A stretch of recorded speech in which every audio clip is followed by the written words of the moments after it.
శ్రోతలకు స్వాగతం. యమదూత వికంబునితోటి ఈ విధంగా చెప్పడం మొదలుపెట్టాడు. మరి ఎవరైతే శూరులుగా వీరులుగా ఉంటారో, శత్రువులతోటి చుట్టబడినప్పటికీ కూడా దీనంగా ఉండనటువంటి వారు ఉంటారో, యుద్ధంలో మరణించినటువంటి వారు సూర్యలోకం ద్వారా స్వర్గానికి తప్పకుండా చేరతారు. అయితే అనాథలకు, స్త్రీలకు, బ్రాహ్మణులకు, శరణాగతులకు వారందరినీ కూడా రక్షించడం కోసమని ఎవడు తన ప్రాణాన్ని తృణప్రాయంగా అర్పిస్తాడో అటువంటి వాడు స్వర్గలోకానికి తప్పకుండా చేరతాడు. ఓ వైశ్యశ్రేష్ఠ, కుంటివాడు, గ్రుడ్డివాడు, వృద్ధుడు, రోగి, తర్వాత అనాథ లేక దరిద్రుడు మొదలైనటువంటి వారిని పాలించి వారిని పోషించేటటువంటి వారు ఎవరైతే ఉంటారో అటువంటి వారు స్వర్గలోకంలో ఎప్పటికీ కూడా చిరస్థాయిగా ఉండడం జరుగుతుంది. అలాగనే బురదలో కూరుకుపోయినటువంటి గోవును కానివ్వండి, రోగిష్ఠి అయినటువంటి బ్రాహ్మణుని చూచి వారిని ఉద్ధరించినటువంటి వాడు కానివ్వండి, అశ్వమేధ యాగం చేసినటువంటి వారు పొందేటటువంటి యొక్క మరి లోకాన్ని పొందడం జరుగుతుంది. గోవులకు గ్రాసం ఇచ్చినటువంటి వాడు, అంటే దానికి మేత వేసినటువంటి వాడు, అలాగనే గోవులకు సేవ చేసినటువంటి వాడు, అలాగనే గోవును ఏ విధంగా హింసించనటువంటి వాడు, అటువంటి వాడు తప్పకుండా స్వర్గలోకానికి వెళ్ళిపోతాడు. అలాగనే గోవులు త్రాగేటటువంటి చోట చిన్న చిన్న గుంటలు చేసి దాని నీరు త్రాగేటటువంటి ఏర్పాట్లు మరి చేసేటటువంటి వాడు యమలోకాన్ని చూడకుండా తప్పకుండా స్వర్గానికి వెళ్ళిపోవడం జరుగుతుంది. అంటే బావులు త్రవ్వించడం కానివ్వండి, దిగుడు బావులు త్రవ్వించడం కానివ్వండి, చెరువులు త్రవ్వించడం కానివ్వండి, లేదా ఇతరత్ర అయినటువంటి యొక్క జలచరాలు అనగా నీటిలో తిరిగేటటువంటివి, స్థలచరాలు అనగా మరి భూమిపైన తిరిగేటటువంటి వాటి కానివ్వండి, వాటి అన్నిటికీ కూడా జలం త్రాగటానికి కావలసిన ఏర్పాటు ఎవరైతే చేస్తారో వాళ్ళకి అనంతమైనటువంటి పుణ్యఫలం కలుగుతుంది. ఓ వైశ్యశ్రేష్ఠ, ఎవరైతే మానవులు త్రాగేటటువంటి విధంగా అన్ని రకాలైనటువంటివి అన్ని ఏర్పాటు చేస్తారో వాళ్ళకి స్వర్గం ప్రాప్తించడం కాకుండానే శాశ్వతమైనటువంటి సుఖానందాన్ని వాళ్ళు పొందడం జరుగుతుంది. ఎందుకంటే ప్రాణులందరికీ కూడా జలం అనేది జీవనాధారమైనది.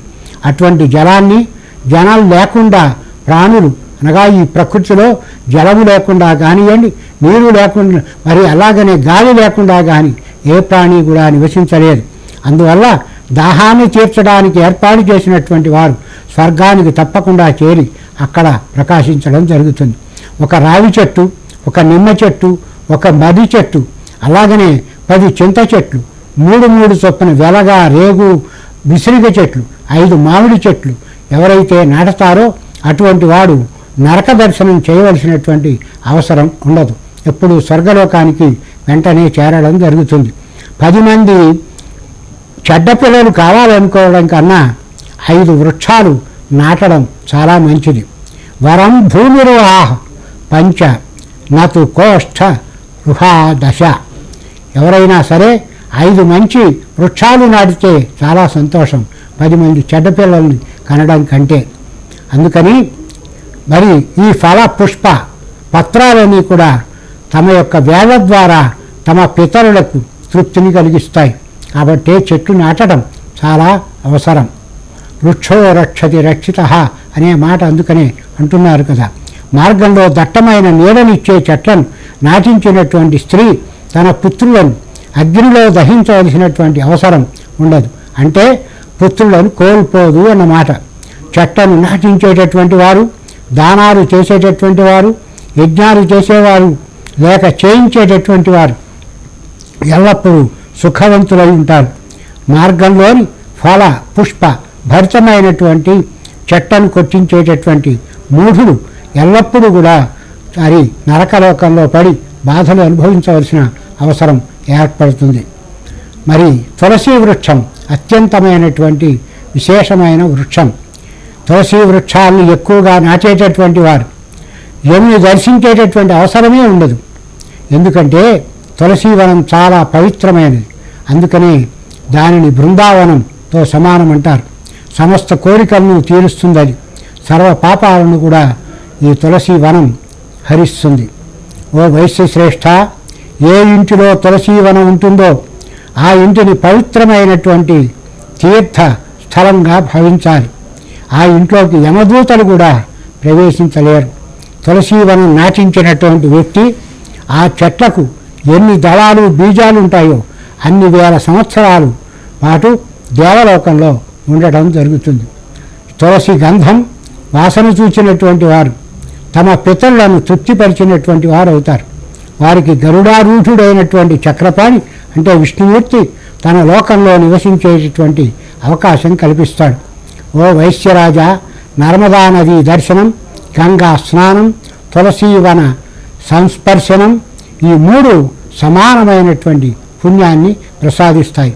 దర్శనం నర్మదాయాస్తు గంగా స్నానం శాంవర తులసీవన సంస్పర్శ సమమేతత్రయం స్మృతం.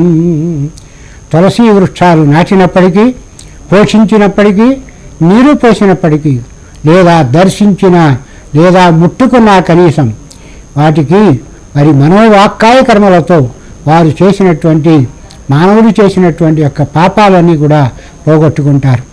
రోపణాత్ పావనాత్ సేకాదర్శ దర్శనాత్ స్పర్శనాన్ నృణాం తులసీ దహతే పాపం వాత్మనక్కాయ సంచితం.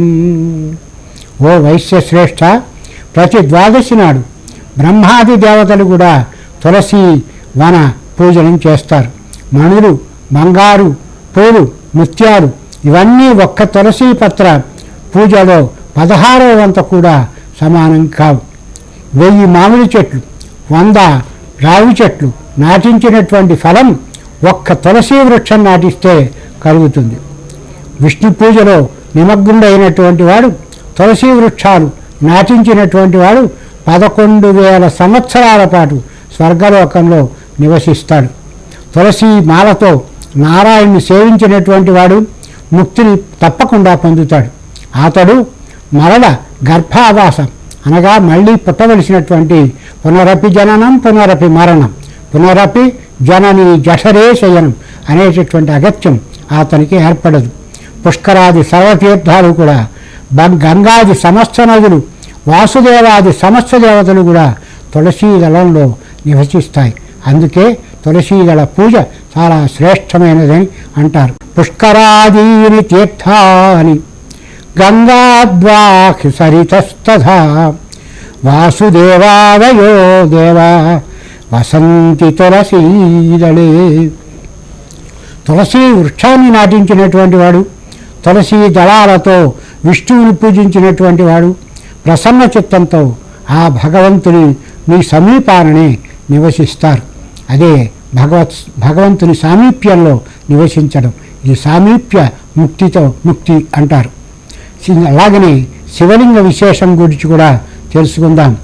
1 లేక 2 లేక 3 కాలాలలో ఎవరైతే సేవతోటి కూడుకున్నటువంటి ఒక వాడు భూతేశిని పూజించినటువంటి వాడు స్ఫటిక లేక మణి నిర్మితమైనటువంటి లేదా రత్నలింగాన్ని కానీ లేదా కనీసం మట్టితో చేసిన పార్థివలింగాన్ని కానీ స్వయంభూలింగాన్ని కానీ లేదా తీర్థంలోనో క్షేత్రంలోనైనా సరే వనంలోనో స్థాపించబడినటువంటి శివలింగాన్ని పూజించినట్లయితే లేదా కొండపైన ఉన్నటువంటి శివలింగాన్ని కానీ పూజ చేస్తూ నమశివాయ అనే పంచాక్షరి మంత్రంతో ఎవరైతే జపపూర్వకంగా పూజ చేస్తారో వాళ్ళు యమలోకానికి సంబంధించినటువంటి కథలు వినేటటువంటి అవసరం ఉండదు. అంటే ఎటువంటి పరిస్థితిలోనూ వాళ్ళు యమలోకానికి వెళ్ళే అవసరం ఏర్పడదు. అంటే మరి శివభక్తులు, శివ పూజ తత్పరులైనటువంటి ఎవరైతే ఉంటారో వాళ్ళు శివపూజ ప్రభావం వల్ల 14 మంది ఇంద్రుడు రాజ్యం చేసేటటువంటి ఒక కాలం వరకు కూడా శివలోకంలో పూర్తిగా అక్కడ ఉండటం జరుగుతుంది. అదే శివలోక ప్రాప్తి అంటే. అయితే శివపూజా ప్రభావేణ శివభక్తా శివేరతా మోదంతే శివలోకం తేయావదీంద్రాశ్చతుర్దశ. ప్రసంగవశాన కానీ, మోహం చేత కానివ్వండి, దంభం చేత కానివ్వండి, లోభం చేత కానివ్వండి శివుణ్ణి పూజించినట్లయితే వారికి యమదర్శనం మరి అనగా యముణ్ణి దర్శించవలసినటువంటి అవసరం కలుగదు. ప్రసంగేనాపి మోహేన దంభేనాపి లోభతః యో సేవంతే మహాదేవం నతే పశ్యంతి అంతకం. అంతకం అంటే యముడు. అటువంటి వాడిని చూచేటటువంటి అవసరం ఏర్పడదు. ఓ వైశ్యశిఖామణి, సర్వ పాప వినాశకరమైనటువంటిది, అఖిల ఐశ్వర్యప్రదమైనటువంటిది, శివపూజనంతో సమానమైనటువంటి పుణ్యం మరొకటి ముల్లోకాల్లో కూడా ఎక్కడ వెతికినా దొరకదు. శివార్చన సమం పుణ్యం సర్వలోక ప్రణాశనం సర్వైశ్వర్యప్రదం వైశ్య నాస్తి కించి జగత్రయే. 3 లోకాల్లో కూడా దానితో సమానమైనటువంటి పుణ్యం ఎక్కడా లేదు.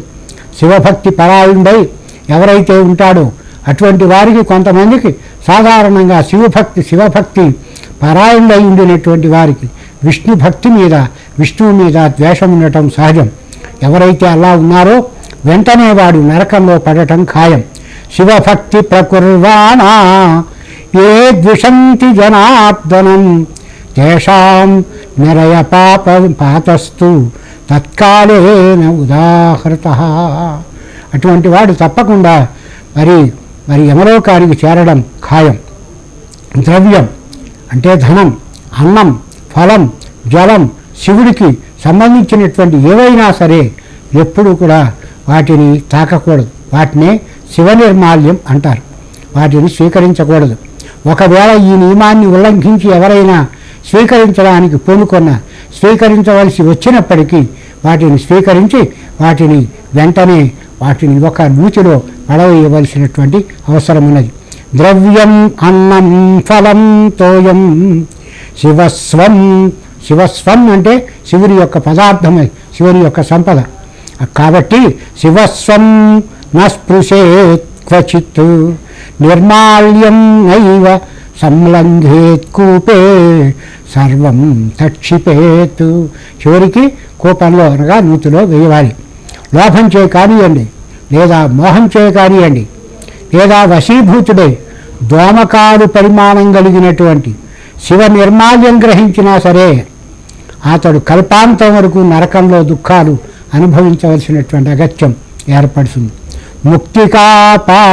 మక్షికాపాదమాత్రం శివస్యముపజీవతి మోహాల్లోభాత్సవచ్చే కల్పాంతం నరకం నరహ. అటువంటి నరక బాధలు అనుభవించవలసిన అటువంటి అగత్యం. గడ్డి, చెక్క లేదా రాళ్లతో ఈ శివమందిరం నిర్మించినటువంటి వాడు శివ సాన్నిధ్యంలో తప్పకుండా మహదానందాన్ని పొందుతాడు అనడంలో ఎటువంటి సందేహం కూడా ఉండదు. బ్రహ్మ, విష్ణు, మహేశ్వర మందిరాలు లేక మఠాలు నిర్మించిన వాడు చిరకాలం కూడా ఆయా లోకాల లోపల తప్పకుండా, అంటే బ్రహ్మ సంబంధించినటువంటి మందిరాలు నిర్మించిన వాడు బ్రహ్మలోకంలో, విష్ణు దేవాలయాలు, విష్ణు మందిరాలు నిర్మించిన వాడు విష్ణులోకంలో, శివ సంబంధమైన దేవాలయాలు, మందిరాలు నిర్మించినటువంటి వాడు శివ లోకంలో అనగా కైలాసంలో వారు నివసించవలసినటువంటి వారి ఆనందం కలుగుతుంది. మార్గంలో ధర్మశాలలు, అలాగే గోశాలలు, విశ్రాంతి మందిరాలు, అలాగే సన్యాసులకు లేదా దీనులకు వారి కావలసినటువంటి వసతి గృహాలు, బ్రహ్మశాలలు లేదా బ్రాహ్మణులకు మందిరాలు నిర్మించినటువంటి వాడు తప్పకుండా ఇంద్రలోకంలో నివసిస్తాడు. అలాంటి వాడి జీర్ణోద్ధరణ చేసినా సరే అంతకు రెట్టింపు ఫలం లభిస్తుంది.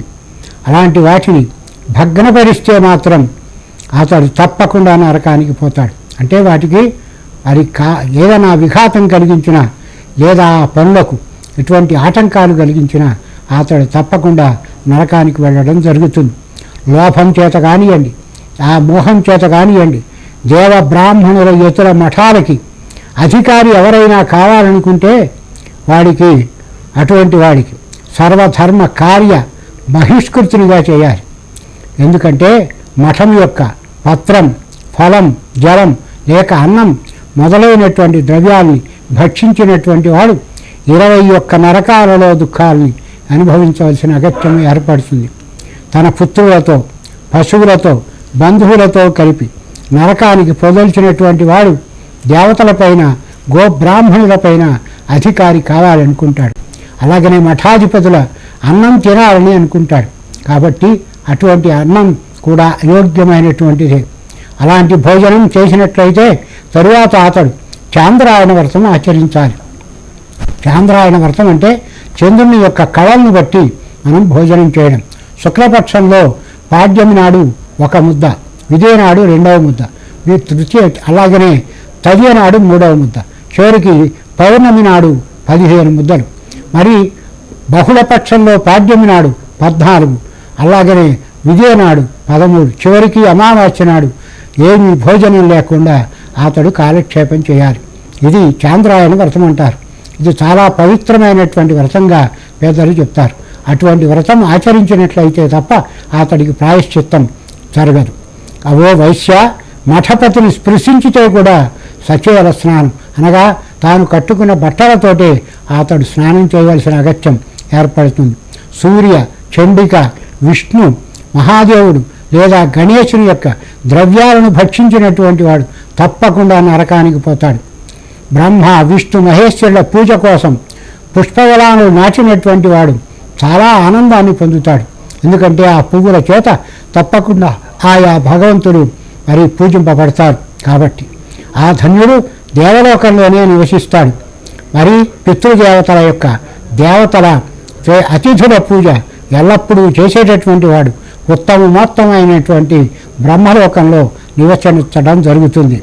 అందుకనే పెద్దలు ఏమన్నారయ్యా, అతిథి దేవో భవ అన్నారు. అందుకనే ఓ వైశ్య, మధ్యాహ్న సమయంలో వచ్చినటువంటి అతిథి మూర్ఖుడైనా సరే, పండితుడైనా సరే, పతితుడైనా సరే, అంటే పూర్తిగా పాడైపోయినటువంటి వాడు, చెడిపోయినటువంటి వాడు అయినప్పటికీ సరే అతన్ని మనం బ్రహ్మతో సమానముగా భావించాలి. మార్గంలో అలసిపోయినటువంటి బ్రాహ్మణులు లేక ఇతర మరి ఆకలి బాధ చేత మరి అన్నం జలం మరి లేక బాధపడేటటువంటి వారికి, అటువంటి వారికి అన్నం జలం సమకూర్చినటువంటి వారు చిరకాలం స్వర్గలోకంలో ఉంటారు. అంతకు పూర్వం పరిచయం లేనటువంటి వారైనా సరే, తాను ఎప్పుడూ చూడనటువంటి వ్యక్తి అయినా సరే, మరి క్షుధార్తుడై అనగా భోజనం కోసమని ఆకలితోటి అలమటిస్తూ ఎవరైనా సరే మరి భోజనం చేసే కోరికతోటి వచ్చినటువంటి వాడిని తృప్తిగా భోజనం పెట్టి చాలా కాలం హాయిగా వారిని సుఖపరిచినట్లయితే వారికి చాలా కాలం అటువంటి వారు బ్రహ్మలోకంలో నివసించడం జరుగుతుంది. ఓ వైశ్య, మధ్యాహ్నం లేక సాయం సమయాల్లో ఇంటికి వచ్చినటువంటి అతిథి నిరాశతో కనుక విముఖుడై వెళ్ళిపోయినట్టయితే ఆ గృహస్థుడు తప్పకుండా యమలోకంలో నివసించవలసిన అగత్యం ఏర్పడుతుంది. ఇంటికి వచ్చినటువంటి అతిథి లేదు లేదు అనే మాటలు విని నిరాశతో గనక ఆ ఇంటి నుండి గనక వెళ్ళిపోయినట్లయితే ఆ గృహస్థుడు అతడు జన్మంతా సంపాదించినటువంటి పుణ్యమంతా ఆ అతిథిగా వచ్చినటువంటి వాడు తీసుకొని పోవడం ఖాయం అని పెద్దలు చెప్తున్నారు. నాస్తి నాస్తి వచశ్రుత్వా త్యక్త్వా సోష్యతిథిర్వ్రజేత్ ఆజన్మ సంచితం పుణ్యం గృహ్ణాతి గృహమేథినః. అందుకే అతిథితో సమానమైన బంధువు ధర్మం, ధనం, హితం మరేది కూడా లేదంటారు పెద్దలు. నాస్త్యతిథి సమో బంధు, నాస్త్యతిథి సమం ధనం, నాస్త్యతిథి సమో ధర్మ, నాస్త్యతిథి సమో హితః. ఓ వైశ్యశ్రేష్ఠ, అతిథుల ప్రభావం వల్ల బ్రహ్మలోకానికి వెళ్ళినటువంటి రాజులు, మునులు అక్కడి నుండి మళ్ళీ పతనం కారు. తన జన్మలో వశంగానైన అతిథికి భోజనం పెట్టినటువంటి గృహస్థుడికి ఎప్పటికీ కూడా దర్శనం అనేది కలగదు. అంటే యముని యొక్క లోకానికి వెళ్ళవలసిన అగత్యం ఏర్పడదు. ఓ వైశ్య, అన్నదానం చేసేటటువంటి వ్యక్తి ప్రకాశవంతమైన విమానం ఎక్కి అమృతపానం చేసి స్వర్గలోకంలో ఉండి భోగాలు అనుభవించి తరువాత ఉత్తర కురుభూములలో జన్మిస్తాడు. ఆ తరువాత అతడు భరతవర్షంలో ధర్మ పరులైనటువంటి ఒక రాజుగా జన్మిస్తాడు. అన్నదానం చేసేటటువంటి మానవుడికి దీర్ఘాయుష్షు అలాగనే సుఖ సంపత్తులు కలుగుతాయి. ఎందుకంటే మానవులందరి ప్రాణము కూడా అన్నమందే ఉంది. అందుకే అన్నదానం అందుకనంటే అన్నాద్భవంతి భూతాని పర్జన్యాదన్న సంభవ అనేటటువంటి మాటలు మనకి వినిపిస్తూనే ఉంటాయి కదా. కాబట్టి అందరికీ అన్నదానం చేసేటటువంటి వాడు బుధుడు. అటువంటి వాడిని ప్రాణదాత అని అందుకనే పిలుస్తారు. అలాగనే కేసరి ధ్వజం కలిగినటువంటి రాజు స్వర్గం నుండి పడిపోయినటువంటి వాడు వైవస్వతుడు అనేటటువంటి దేవత దయతోటి, ఓ రాజా, నీవు ఎంతో పాపం చేశావు కాబట్టి నీవు తప్పకుండా మర్త్యలోకానికి వెళ్ళి తిరిగి నీవు స్వర్గానికి రావాలనుకున్నట్టయితే అన్నదానం చేయవలసింది అని చెప్పాడట. అప్పుడు అతడు ముమ్మారు అనగా 3 సార్లు అన్నదానం చెయ్యి అని చెప్పాడట. దానితోటి అతడు ఆ విధంగానే అక్కడికి వెళ్ళి అన్నదానం చేసి మళ్ళీ స్వర్గలోకానికి చేరుకున్నాడట. ఓ వైశ్య, ఈ వృత్తాంతం నేను స్వయంగా ధర్మరాజు ముఖం గుండా వినడం జరిగింది. అది నీకు ఎంతో ప్రేమతో ఆదరంతో నీతో ఉన్నటువంటి సంబంధంతో ఇప్పుడు నీకు చెప్పడం జరిగింది. అన్నదానంతో సమానమైన ఏ ఇతర దానము లేదని నీకు ముందే చెప్పాను కదా. గ్రీష్మ ఋతువులో చల్లని పానీయాన్ని ఎవరైతే ఇస్తారో, అలాగనే హేమంత ఋతువు లోపల అగ్నిని ఇస్తారో, అలాగనే అన్ని కాలాల్లో అన్నదానం చేసేటటువంటి వారు ఎప్పటికీ కూడా నరకయాతనను అనుభవించవలసిన అగత్యం ఏర్పడదు. తెలిసి కానీ తెలియక కానీ మరి చిన్న లేక పెద్ద పాపాలను చేసినట్లయితే మానవుడు 6 నెలల పాటు 6 నెలలకు ఒకమారు ప్రాయశ్చిత్తం చేసుకోవాల్సిన అవసరం ఏర్పడుతుంది. అలా చేసుకున్నట్లయితే మనుష్యుడు పాపం లేనటువంటి వాడు అవుతాడు. అతడికి యమదర్శనం చేసుకోవలసినటువంటి అగత్యం ఏర్పడదు. మనోవాక్కాయ కర్మలకు అనగా మనస్సు చేత కానివ్వండి, వాక్కు చేత కానివ్వండి, లేదా పనుల చేత కానివ్వండి, అటువంటి వాళ్ళు ఎవరైనా సరే ప్రాయశ్చిత్తం చేసుకున్నటువంటి వ్యక్తికి దేవతలతో గంధర్వులతో శోభిల్లేటటువంటి లోకాలు శోభిల్లుతాయి. ఓ వైశ్య, నిత్యం వేదమాత అయినటువంటి గాయత్రీ జపం ఎవరైతే చేస్తారో, ఏదైనా సరే లేదా గాయత్రీ జపం కాక ఏ ఇతరమైనటువంటి వైదిక మంత్రాలు ఎవరైతే జపం చేస్తుంటారో అటువంటి వారు పాపాలతో కలవవలసినటువంటి అవసరం వాళ్ళకి ఎప్పుడూ కూడా ఉండదు. నిత్యం జపంతి ఏ వైశ్య గాయత్రీ వేదమాతరం అన్యద్వా వైదికం జాప్యం నతేలింపంతి పాతకాన్. కాబట్టి ఈ యొక్క పాపాన్ని పోగొట్టుకోవడానికి మనం జపాలు కూడా చేయడం చాలా అవసరం. అది మాఘమాసంలో ఇంకా విశేషం.